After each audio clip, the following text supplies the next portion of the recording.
think your PowerPoint in Canvas is just like mine. Sometimes I make some changes to it, but I don't think I have any changes in this one.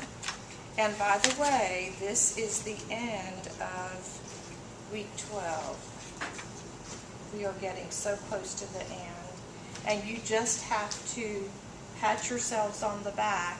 You see we have quite a few students that have quit showing up.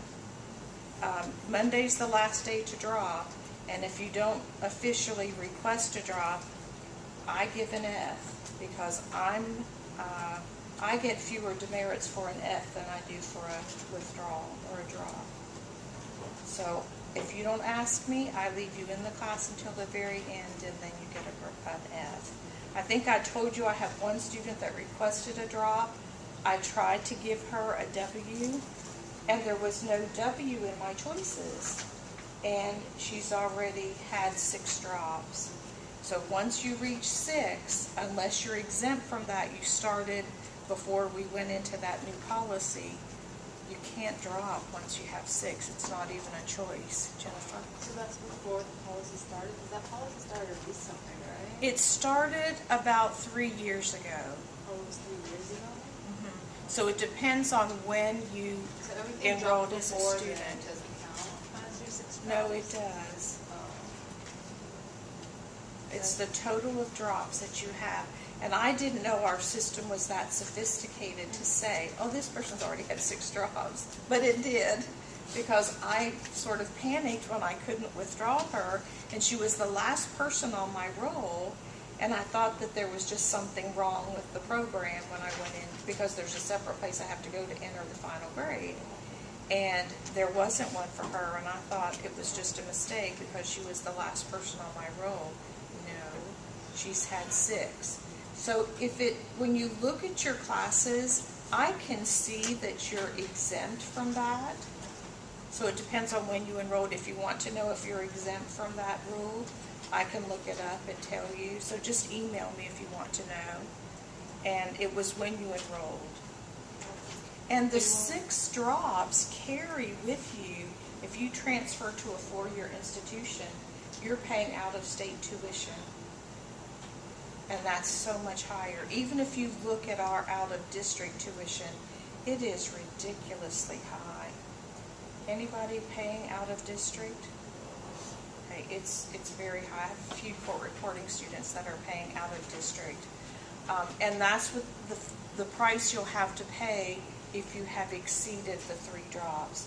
So we used to have students that would just enroll in a course, and then they would drop after they got their financial aid. Well, now it's catching up with you. The state is who mandated that. We didn't mandate it. The state has mandated it. So if you want to know if you're exempt from that, just email me and I can look it up, because it says exempt. I had 3 drops, that's what I enrolled, like when you first enrolled in SAC, what if you took breaks? Because I enrolled like in 2008. I don't know. I don't know whether it counts when you have to apply when you come back if there's been a break. But just email me and I'll look it up. I just go to the final grade screen and then it says exempt from the 6 drop. Because we can't go back. If someone's been a student for a while, we can't go back and put these new policies in. It's the same thing with this new leadership class. That was the issue that some of us as faculty were having, because it was going to be mandated that everyone take that, and we had to drop something from our core, and you know what those core courses are. I did find out on Tuesday, I went to a session, a training session, that, you know how we used to tell you that you had to take the algebra for your math? Now there's another math you can take, and it's math as a liberal arts. And I have that number. You do not have to have the college algebra for your associate's degree in accounting. I think that's good news. When I went back to school, I had graduated from high school in the 70s. That's a very long time ago. And I had only had Algebra 1 and Geometry. I didn't take any other math. Well, then I had to have all this math. When I transferred to Virginia Tech, I took the math as a liberal arts. It was a great class. We did a lot of programming.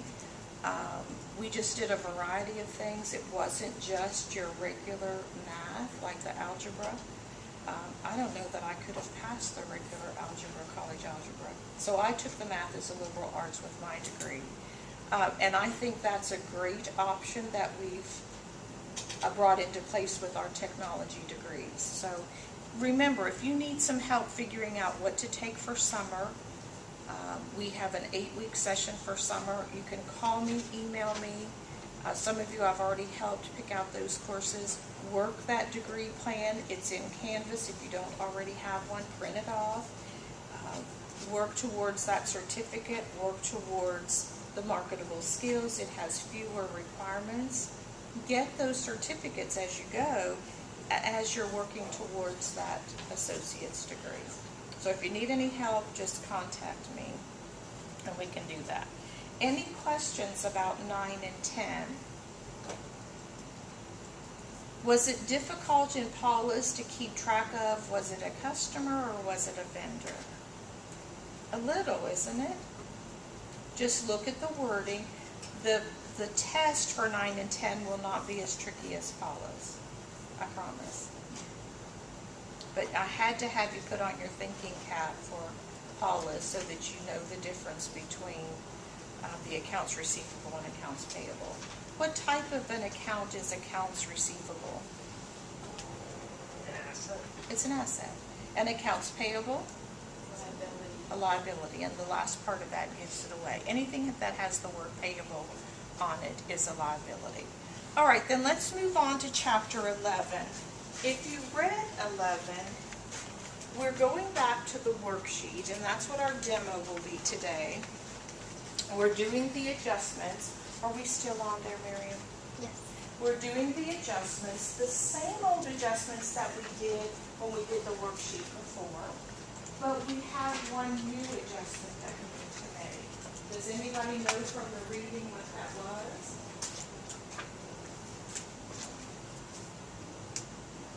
What's the new adjustment that we need to make?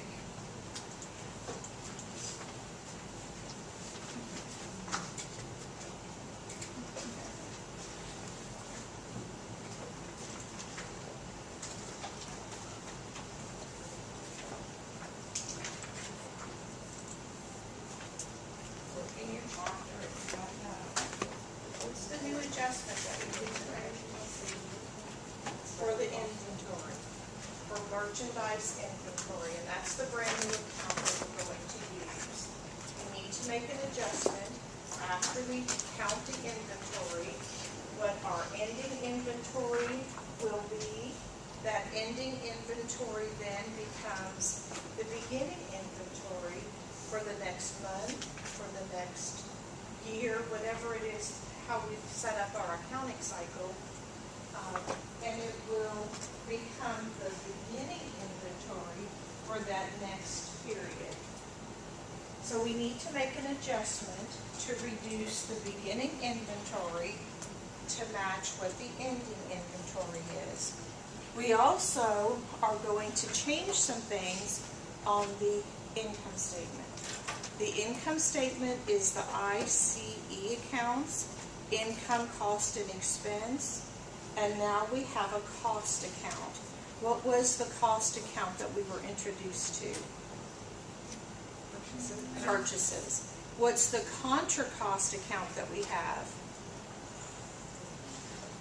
Purchases, sales, and allowances. Purchases, returns, and allowances. Right? And then we also have our purchases discount.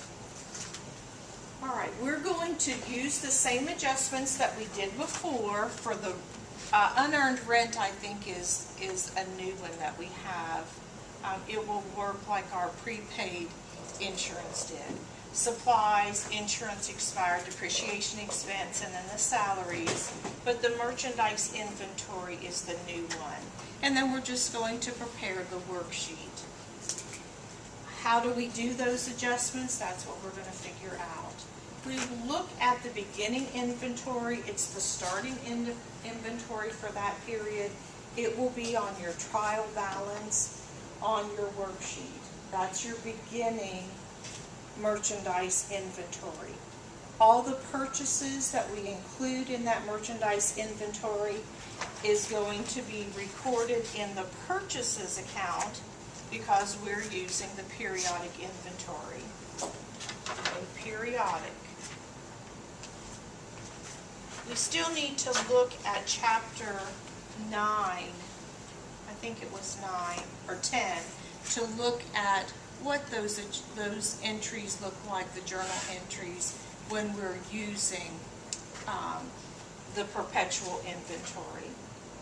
And when you use the perpetual, you still have to do a physical count every once in a while because sometimes those numbers won't reflect what's been thrown away, what's been taken, and that does happen. Some things will disappear.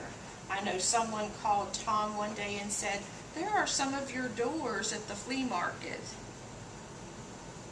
And they went back to their video cameras, and there were some people that were coming in the evening and loading up their trucks with doors and selling them at the flea market. So you don't know that if you're using the perpetual inventory. You have to do a count to make sure that it matches. Does it always match? No, it doesn't. Sometimes things can be entered incorrectly, but we've got to do that physical count to make sure that it does match what we have in our merchandise inventory. The ending inventory, if you'll look at this next document, it's just the inventory sheet. It's going to tell you what you have. This is just a very small inventory sheet. I think the one at Steves & Sons is page after page after page of their inventory because they have 3 companies too, so they're taking the inventory in all 3. They're all separate when they do their inventory, but when we're ordering things for Steves & Sons, it has to be for all 3 branches. So this is an example of what that inventory sheet might look like. Remember, who was it that said they did that? Someone said that they did some inventory. Was it Andrew? That he did some inventory counting. Was it Andrew? It's a 2-step process in this book to adjust merchandise inventory. This is not the only way that you can adjust merchandise inventory. You might see it a different way when you take another accounting class. And there is an entire course on cost accounting. So we're only getting just a little piece of what cost accounting is. So you'll know some of those terms, but there's an entire 16-week course on cost accounting, just like there is for payroll accounting, just like there is for tax accounting. So we're only touching on just the introduction to that. But when we want to make the adjustment for merchandise inventory, the first thing we need to do is to take away that beginning merchandise inventory. There's the T accounts up there on the overhead and in your PowerPoint, but I think it's easier to look at it on the worksheet when we get to the worksheet. But the first step is to take away the beginning merchandise inventory, and that's what this is. Again, this isn't the only way that you can do inventory. When we take it away, when we bring it to a 0, the account that we're going to use is that magical account that we have that's called income summary that doesn't have a normal balance. It's just a holding account for us to put things into so we can calculate our net income ultimately in the end. This first step is to remove the beginning inventory. The second step is to put in the ending inventory, which will become the beginning inventory for the next accounting cycle. So they'll have to give us either what we end with, and they'll have to give us our beginning balance so that we can do that adjusting entry. right? This is the ending inventory. So now we have a debit under the merchandise inventory, and we've also made it a credit under the income summary. Our balance here, what's our balance going to be on the merchandise inventory? 15,000. What's our balance in income summary?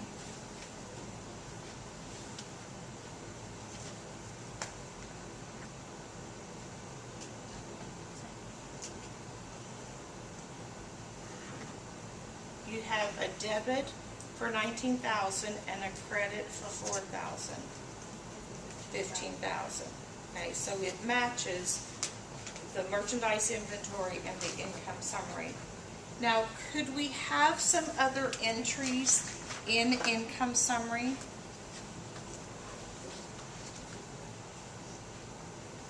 We will eventually, won't we? We're going to have our adjusting and our closing entries. So our closing entries will reflect some changes to income summary. This is still our adjusting for the merchandise inventory. What happens on the income statement is that now we have to show the cost. We have to show this little portion. This is probably a PowerPoint slide that you should print so that you have this, or you can write it down. It just will help you when we're trying to do the income statement because it gets a little bit more complicated. We're going to take our beginning merchandise inventory. We're going to add our net cost of merchandise. What is the net cost of merchandise? After the discount and after, not the sales tax, the returns, right? That's our net. Remember, I think we talked about that in the last chapter when we were looking at net. We do the same thing for net sales. Our total amount of sales minus the sales discount minus the sales returns. Just like on the net payroll, it's going to be the amount that has all of the deductions withheld.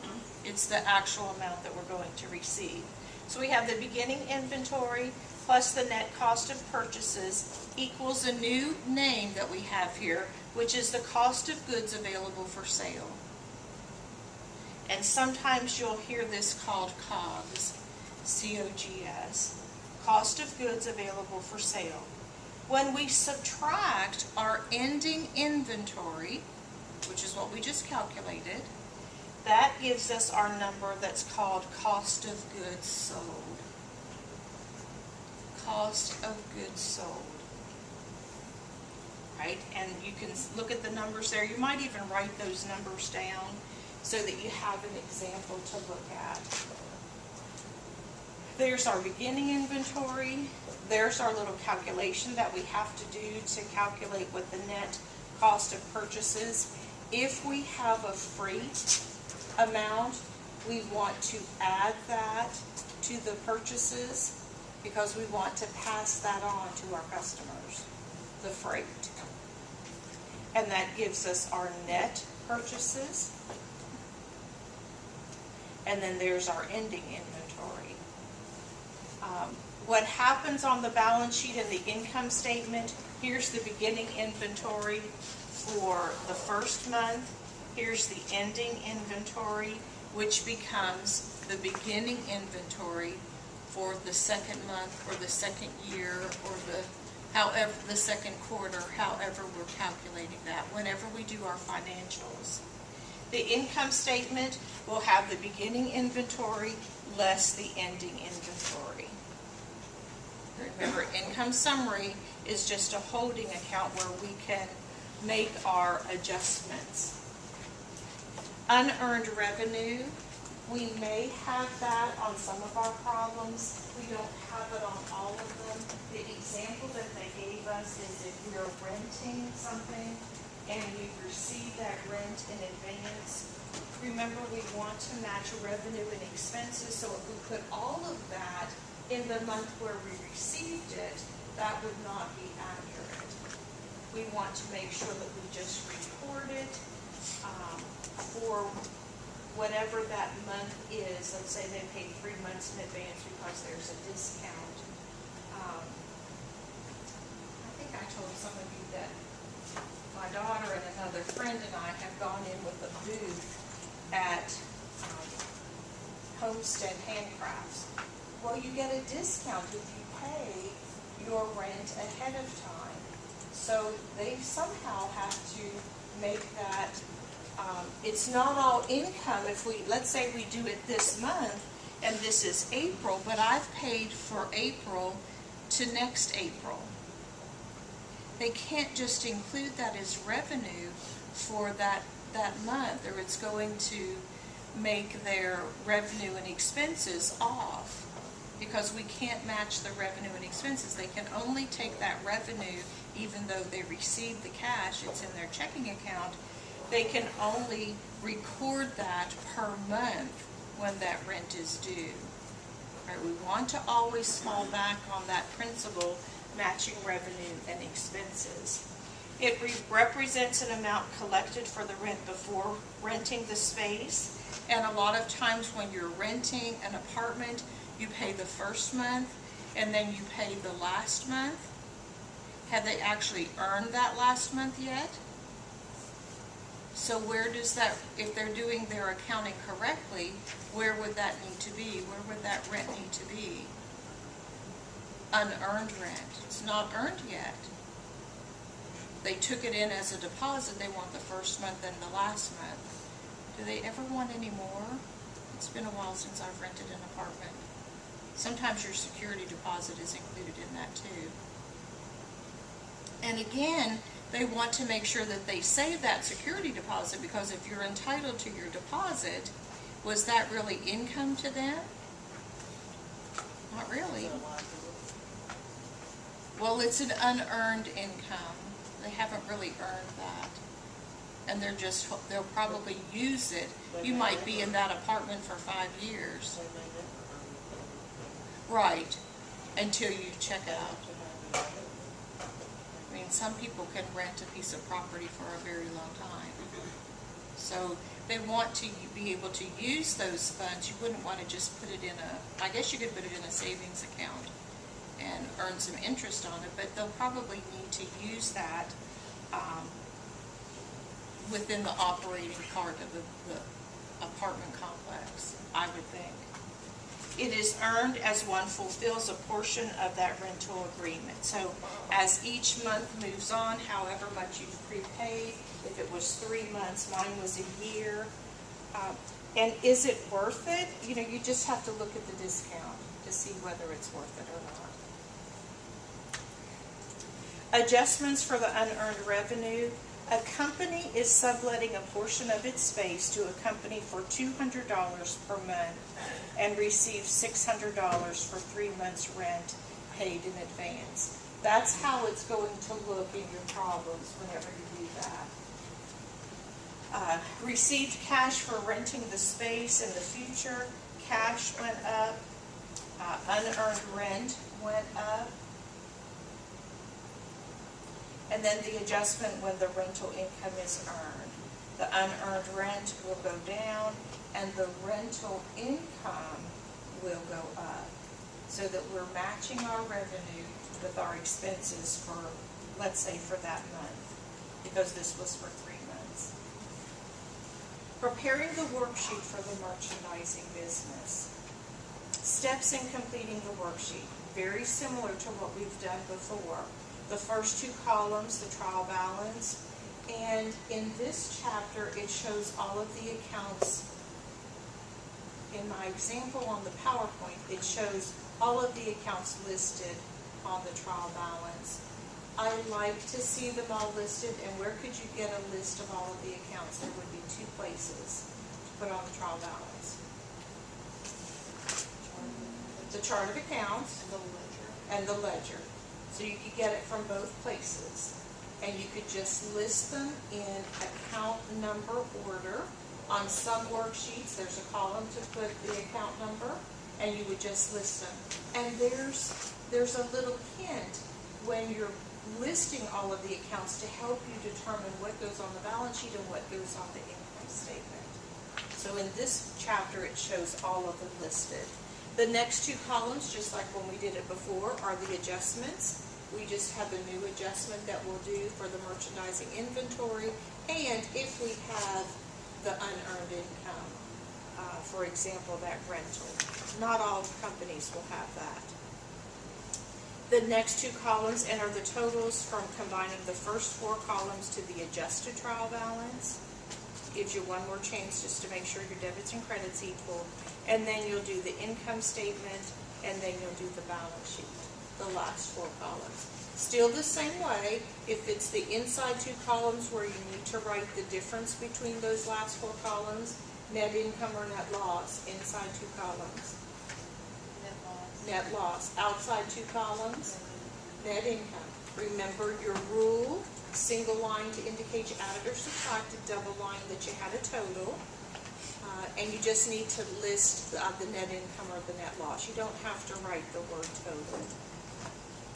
Here's an example of the trial balance, and that's all of our accounts listed on there. They don't all have a balance. Income summary does not. Right here.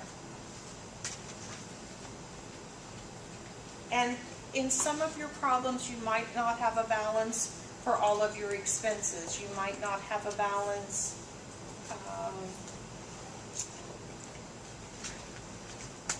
you might not have a balance in your payables for your federal income tax, depending on whether it's a new company or not.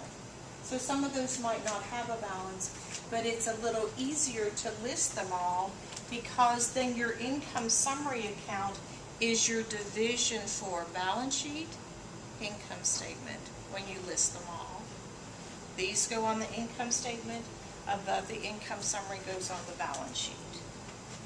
Okay, so it's another little helpful hint whenever you're preparing those financial statements. Here's our chart of accounts. It's getting a little bit more complicated. Remember when we started chapter 1, how many accounts we had? Think of how far you've come so far. This is the end of week 12. Think of what we've covered so far. We've covered a chapter almost every week.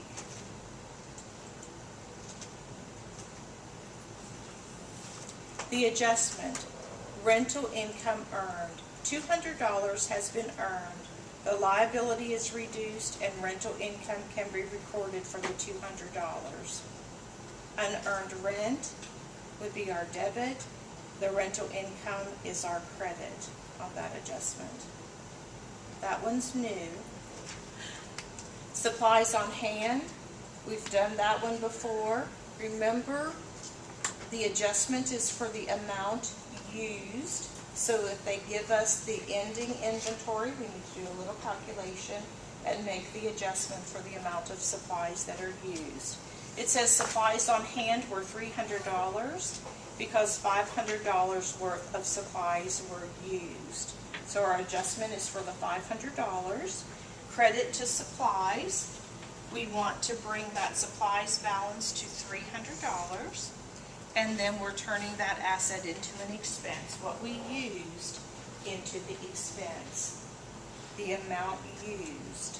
Try to remember that. Insurance expired. $300 of insurance expense because insurance has expired. If they use that word expired, that's what's used.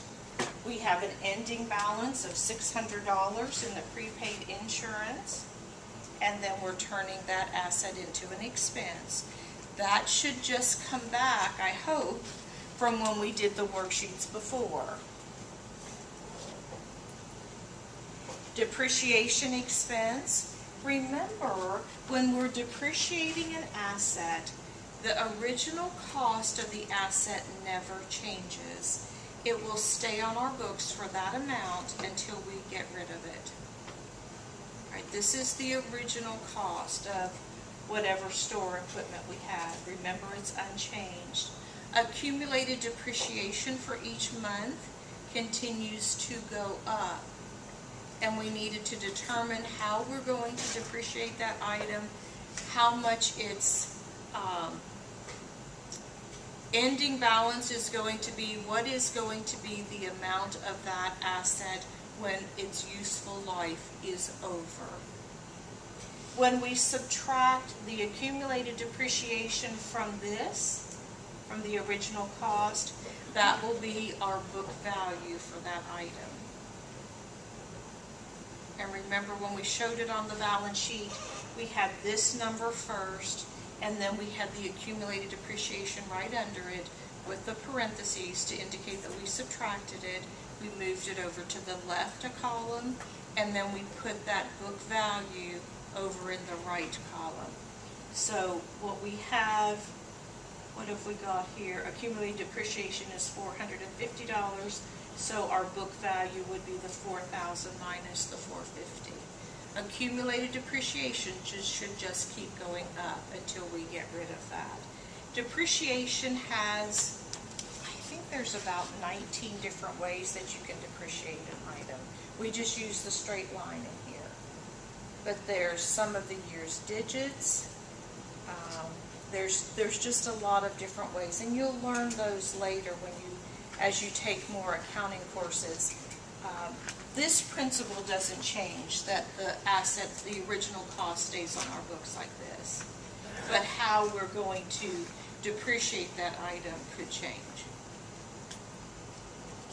The $600 in accrued salaries causes an increase in salaries expense and salaries payable. Remember, that's if we are paying in June several days from May, and we have to make that adjustment. We want to make sure that our revenue and expenses match. The payroll's the one adjusting entry that I think can get a little tricky. It was $600 that we're going to pay in, or not pay in this pay period, and we're going to pay it in the next pay period. So we have $600 in our salaries payable, which means we have to pay it sometime in the future, and then our expense is going to be the $600. The balance on the adjusted trial balance, if we started with the $11,700, would be the $12,300. This is the adjusting entry that we usually do something to. What do we usually do to this one?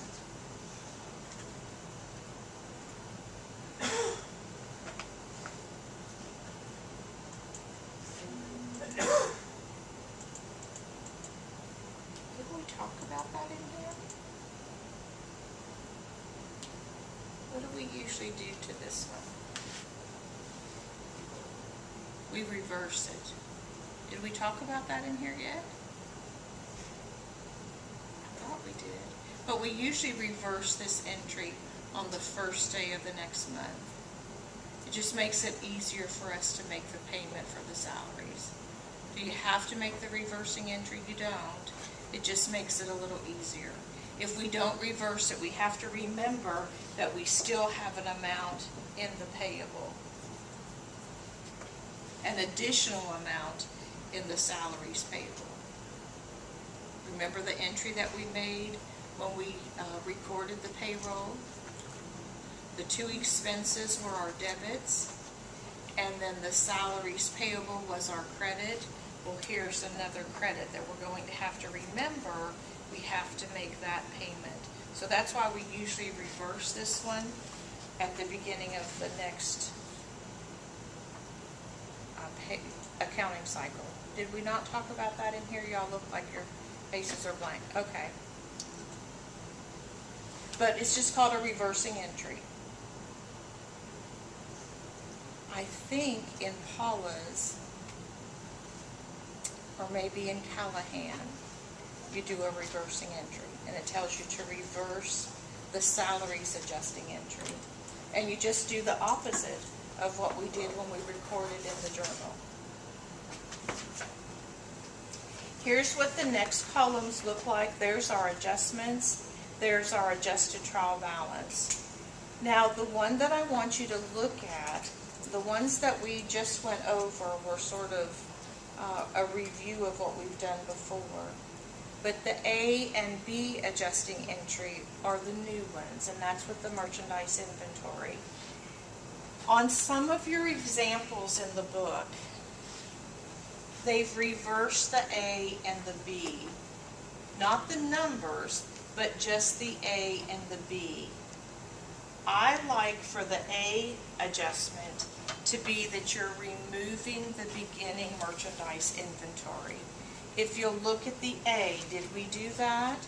What's our balance in the merchandise inventory on the trial balance? Either look at it up here or look at it on your screen if you've got it up there on your PowerPoint. It's 19,000. That's our beginning merchandise inventory for whatever pay period or whatever accounting cycle this was. I don't know. 19,000. To bring that to a zero, we need to credit merchandise inventory. This is the A adjustment. And debit income summary. Did we just take merchandise inventory to a zero? We did, didn't we? That's the A adjustment, and I like for that one to be the A. Some of your examples in the book show that to be the B, and I don't think that makes any sense. I think it has to be the A. If you reverse them and they're correct on your test, I probably won't take off, but if you reverse them and they're wrong, you're going to lose points. It's easier to remove the beginning merchandise inventory first. Now they have to tell us what is the ending merchandise inventory. They'll have to give us that number. Here they told us that it was $4,000. Debit to merchandise inventory for $4,000. Credit to income summary. Now remember, this is not the only way that you can adjust merchandise inventory. If we wanted to bring merchandise inventory to 4,000, how else could we change it on this line?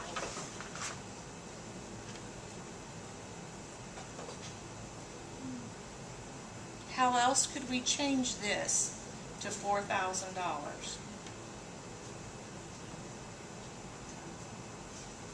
Make one adjusting entry for how much? For 15,000. Now if you take another accounting class, you may see it adjusted that way. I don't know which one is easier to do, but the answer comes out to be the same, whether you do it with the 15,000 or whether you put in the beginning merchandise inventory and then put in the ending merchandise inventory. This 4,000 becomes, on the next accounting cycle, it will go right here. It's the beginning merchandise inventory for that next period. Ending becomes the beginning. Right? You might see it both ways. I think I would do a disservice to tell you that this is the only way that you can do an adjusting entry for merchandise inventory. And then when you get into another class, oh, Miss Mallon told us that this was the only way. No, you can do it another way. It seems like we can always do something another way in accounting. As long as we come up with the correct number in the end, it's correct, isn't it? So you might see it adjusted a little bit differently. We'll do it this way. The A is to remove the beginning merchandise inventory, and the B is to put in the ending merchandise inventory. What do we adjust the A and the B to? What account will we use? The income summary. Okay, we'll use the income summary. Everything else is carried over just exactly the same. But if you'll look in the adjusted trial balance under merchandise inventory and then on income summary, let's look at income summary first. On the adjusted trial balance, what do we carry over?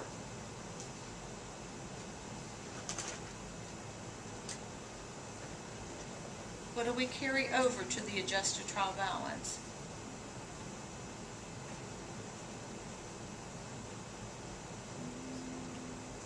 Is it both numbers, the debit and the credit, for income summary? It is. Go up to merchandise inventory now and tell me what numbers you're carrying over to the adjusted trial balance.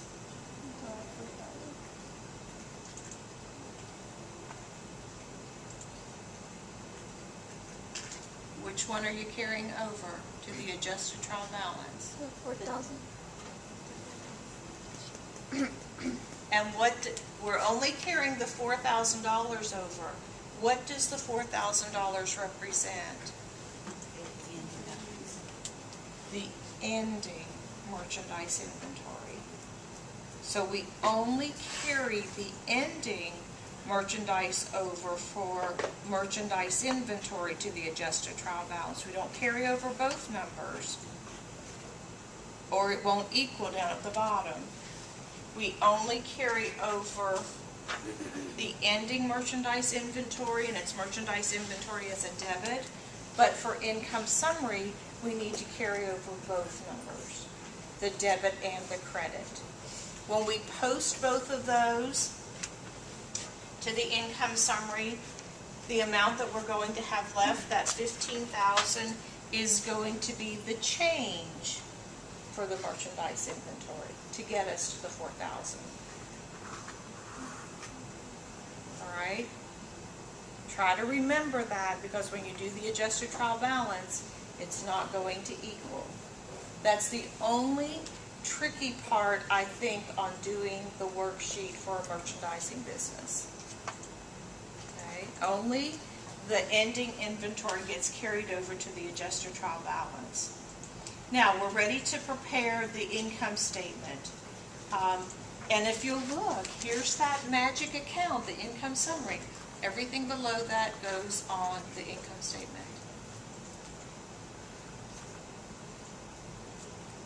These are the next two columns on the worksheet, the income statement. They've left out that upper part. So we carry over both numbers, our sales,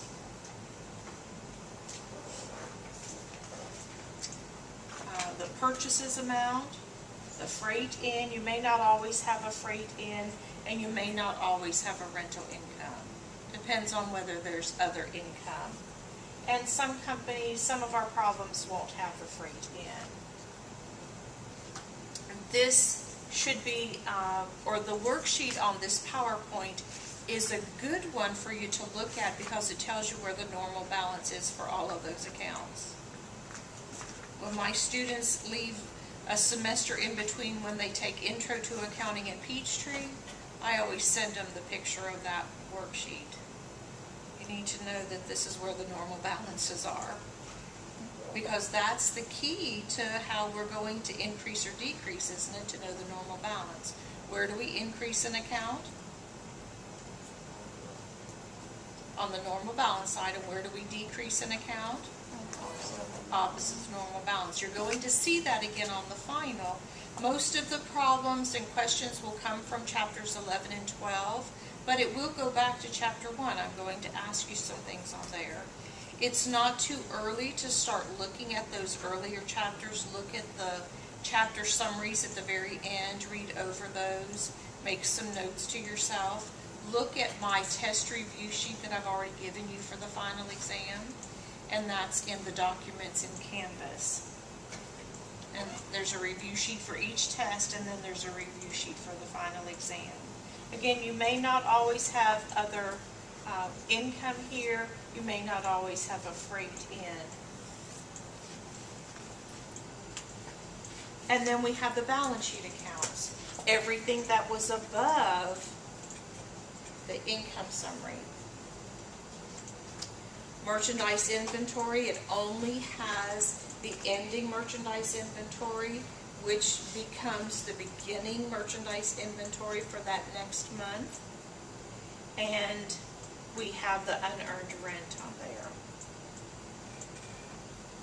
Did we have a net income? Oh, I can't even hide that, because then it shows up on my sweater, doesn't it? Is it a net income or a net loss? It is. It's the outside two columns, isn't it? Income statement, balance sheet, so it's the outside two columns. On my test, I may ask you the question in this form. If you have a credit for the difference between your last four columns, if you have a credit in your balance sheet and a debit in the income statement, you have a net income or net loss. It's outside two, right? Net income. If I tell you that you have a credit on the income statement and a debit on the balance sheet, what do you have?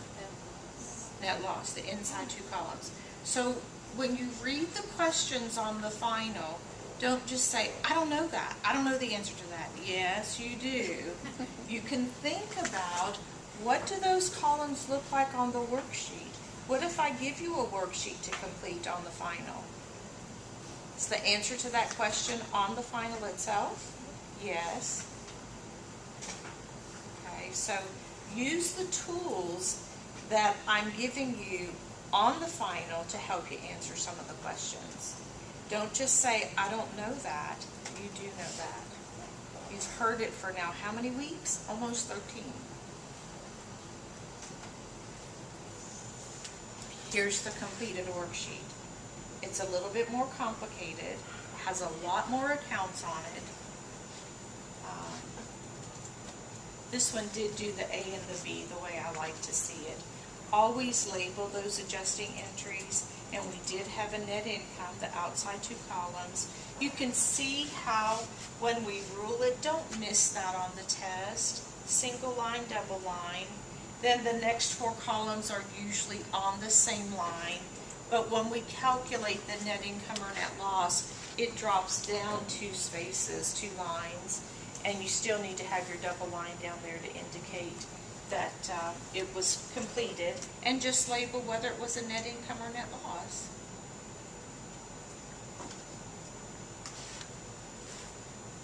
It looks more complicated, doesn't it? But you can do that. You've done all of those adjustments except for the merchandise inventory. Merchandise inventory is just a little tricky. We have to remove the beginning merchandise inventory and then enter the ending merchandise inventory. What do we adjust merchandise inventory with? What's the account? What's the account we're going to use? Income summary. Okay, income summary.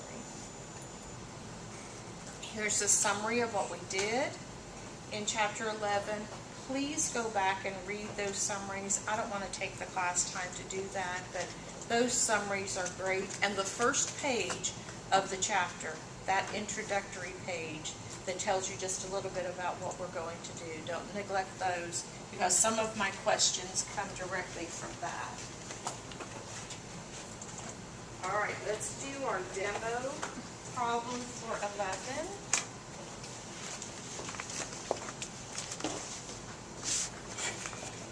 And you need a worksheet.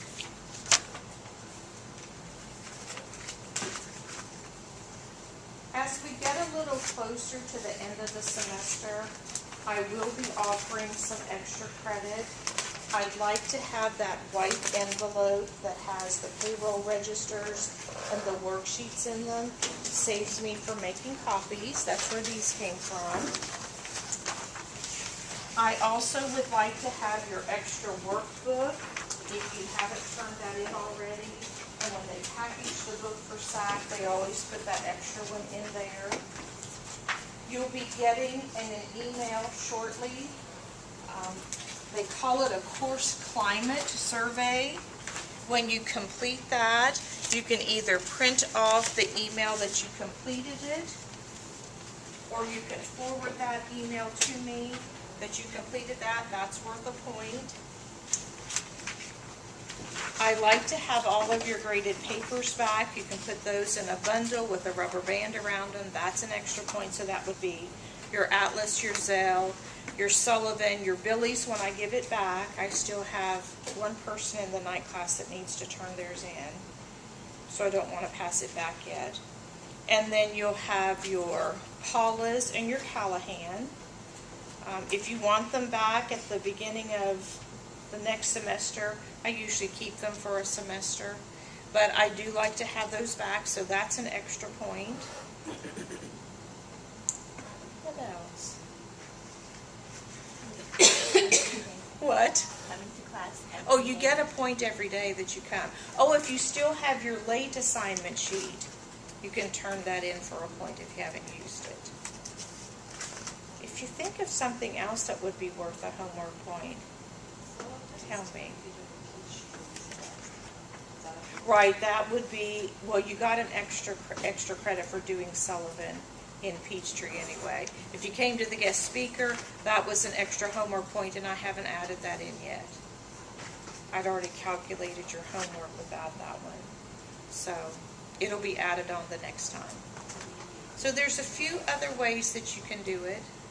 Did anybody apply for the 2 scholarships that I sent you? They're due on the 22nd, I think. If you apply for those and you bring me a copy of it, that'll be another point too.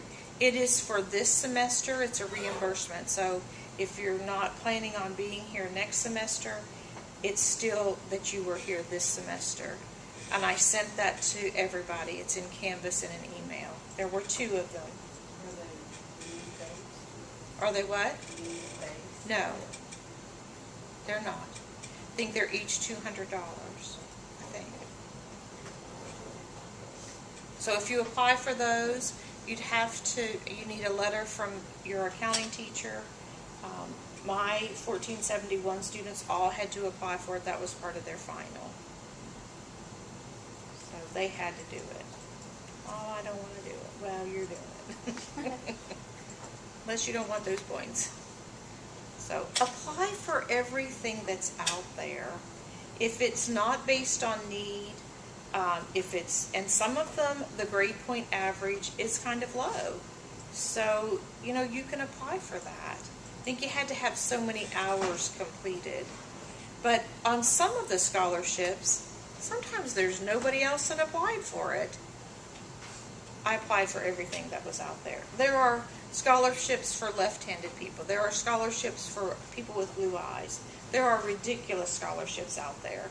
So apply for whatever applies to you. Every little bit of money would help.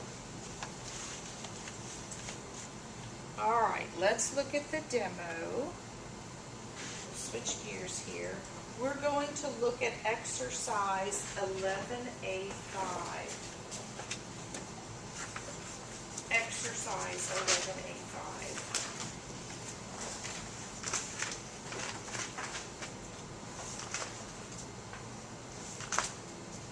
In my book, it's on page 444. What page is it on in your book?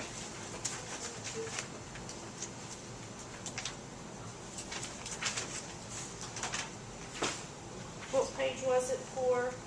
42? Okay.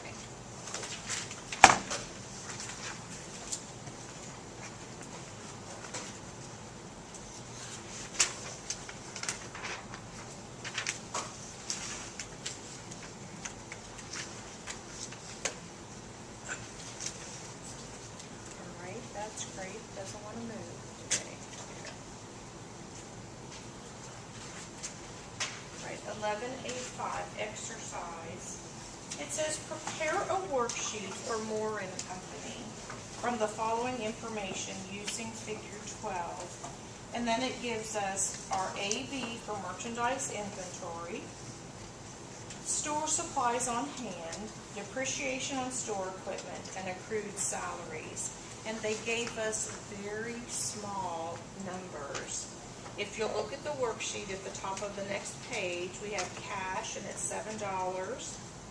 Accounts receivable $2. Store supplies $13. We need to do that for our first 2 columns on the worksheet. Maybe I can make it a little bigger, although it's just in your book. All you're doing is copying. Something that I do need to remind you of, and I noticed on your homework, some of you forgot the beginning balance. In a lot of our problems, they give us the beginning balance in the ledger already filled in. if it says enter your beginning balances, you need to do that. So on the test, if I say enter your beginning balances in your ledger, you've got to put those in. I marked that on some of your homework papers. I think it was for chapter 9. On one of the problems, you had to put your beginning balances in. And some of our problems, they already give you the numbers for the trial balance. All of the other work has been done for you. This is just what we started with. All right, so let's fill out those first 2 columns on the worksheet. Use your single line to indicate that you added, and then your double line to indicate that that's a total.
Might need your name tint up here to draw your straight line.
Your total on your trial balance should be 102.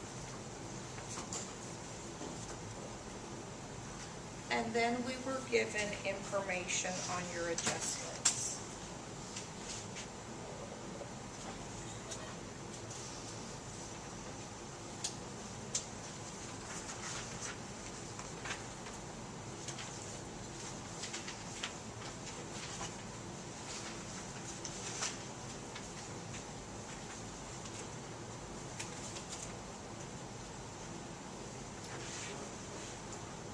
Our ending merchandise inventory, $9.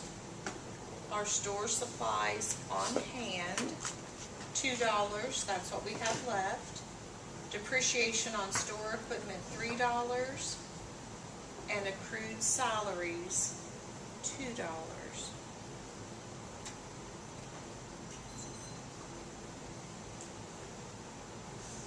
our A adjustment is going to be to remove the $13 in merchandise inventory. That's our A. If we have a credit in merchandise inventory for $13, what does our debit need to be? What account are we using for our debit?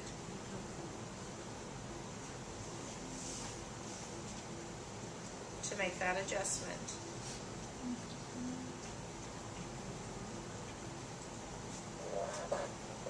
What account is it? Income summary. Right? That is the one that I like to be your A. Let's bring the $13 to a 0. Credit to merchandise inventory as the A. Debit to income summary for the $13, and that's the second part of our A. Label it with the A. Just think it's easier to make that one the first adjustment that you do. Now, what is our ending merchandise inventory? Look back to your problem to see what it was. What did they tell us? $9. That's our B adjustment. Debit to the merchandise inventory for $9 and credit to income summary for $9. We've removed the first one, the 9, or the first one was what? Not the 9, it's 13. We removed the original one with the 13, and this is our ending merchandise inventory.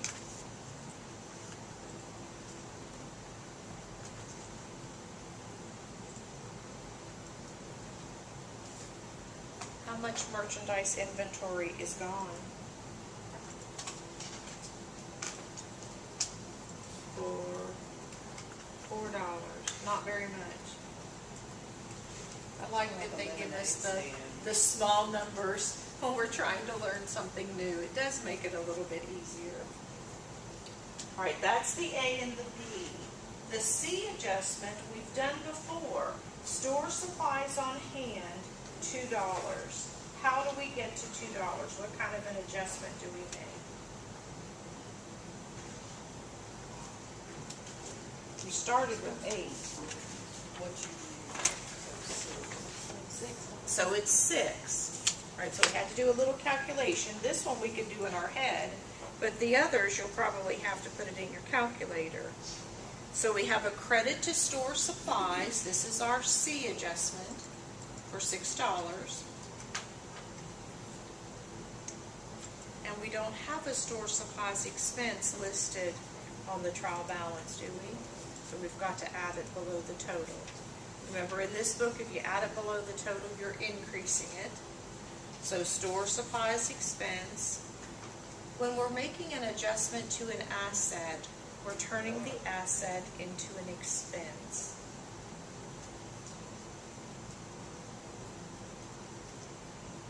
So we've used $6. What's going to be our ending store supplies balance? 2. Right. The next adjustment, which is our D, I'm going back to the problem, depreciation on store equipment, $3. What happens to the account store equipment? It stays the same. Nothing. Nothing happens to store equipment. Accumulated depreciation store equipment, what happens to it? It goes up. So there's